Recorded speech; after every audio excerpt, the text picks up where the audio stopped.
have so much enjoyed studying the man of Darrow and the times in which he lived and the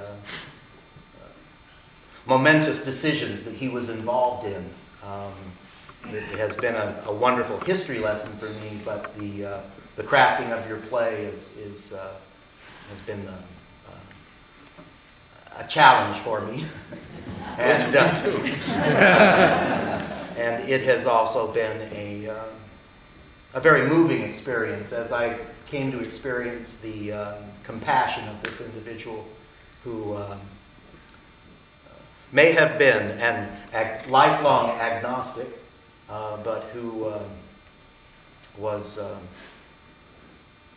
as committed to humanity as anyone that ever drew breath.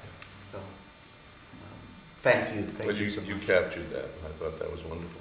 Thank you very much. As often happens in these cases, a producer came to me with an offer. And I knew about Darrow. I'd been interested in the law. My family had lawyers, and it was dinner table conversation frequently, and I'd written about the law. And I knew something about Darrow, so I took the assignment eagerly. The difficulty I faced was that the producers didn't have very much money, and they said I could only write for one actor, which there had never been a one character, one man play before. There had been Hal Holbrook doing Mark Twain, and wonderfully, and James Whitmore doing Will Rogers, and wonderfully, but they were essentially doing the words of. They didn't require you to see other characters on stage or have a dramatic plot or chronology, and so that was a very interesting challenge, and I wrestled with the form a bit, but I had the great advantage of having Irving Stone's book on Darrow, which was full of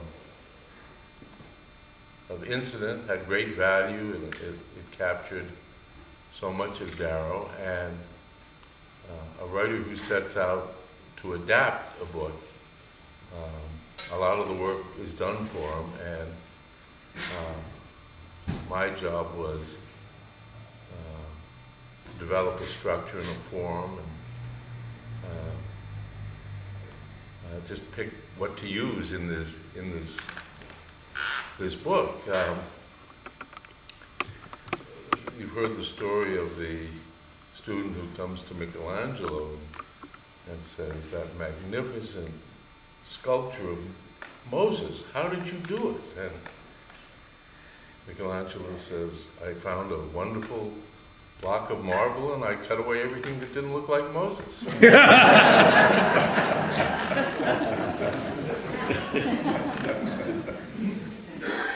But a remarkable thing happened at the birth of this play that still astonishes and gratifies me. The great Henry Fonda, when he agreed to do the play, it was an hour longer than what you're seeing tonight.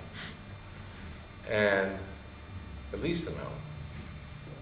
And the first thing he said to me is, how are you going to cut this? You can't do a one-character show that is over 2 hours, counting intermission. I said, I know. And he said, well, what do you propose?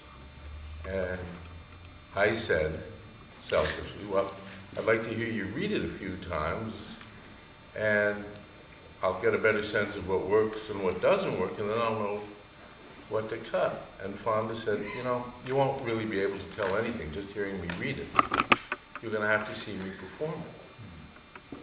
And what this remarkable man did was learn a 3-hour play, knowing that he could only do an hour and 50-minute play. And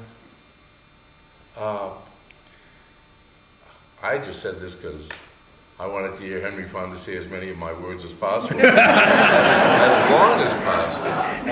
But I did begin to cut, and so I had a lot of things that at the time I thought were extremely valuable that I now think were much less valuable, and that the things I lost are I'm content with. Well, tonight, of course, Dr. Ivey added a few lines. I heard that about Allegheny, yeah. In my play, I think I had Darrow go to Harvard and Yale Law School.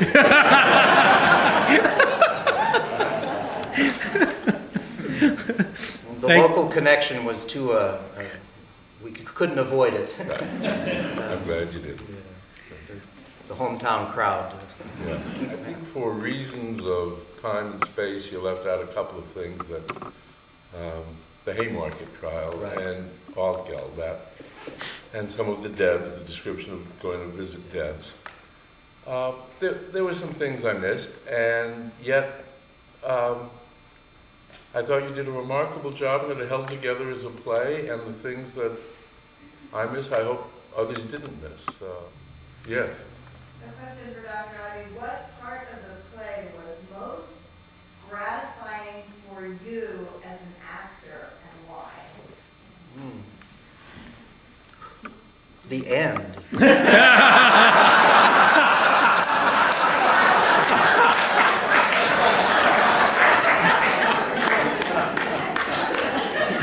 I hold this truth to be self-evident.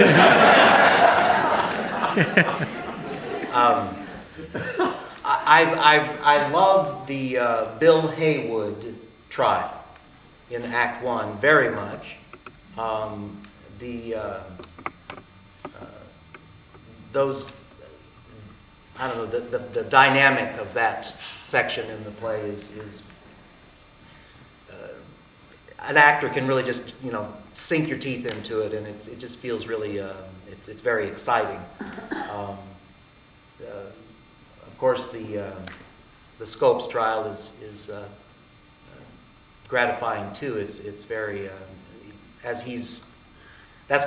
the case we know the most about him, but because of its sensationalism still today. But I really, the Haywood trial is very, that's one that I like the most. It's hard to say though, But he was fierce on memory. He could do it. The senses I got from him was he would read a page, just kind of take a bit of a mental photograph until he understood what the page was about. And then he'd set out to learn it. And he made it seem effortless when of course it isn't. And the playwright in theater has rights and prerogatives, usually contractual, which we do not in movies and television. We all work for people who have power there, but the author in theater has really the final say in most cases. And one of my television colleagues asked me what it was like now working in theater where I had this power, but here I was working with Henry Fonda, and the great John Houseman was the director. And what was it like when they told me they didn't like something or wanted it changed? And I said, it happens every day. And he said, what do you do about it? I said, I'll tell you exactly what I do. I look them right in the eye and I say, yes, sir.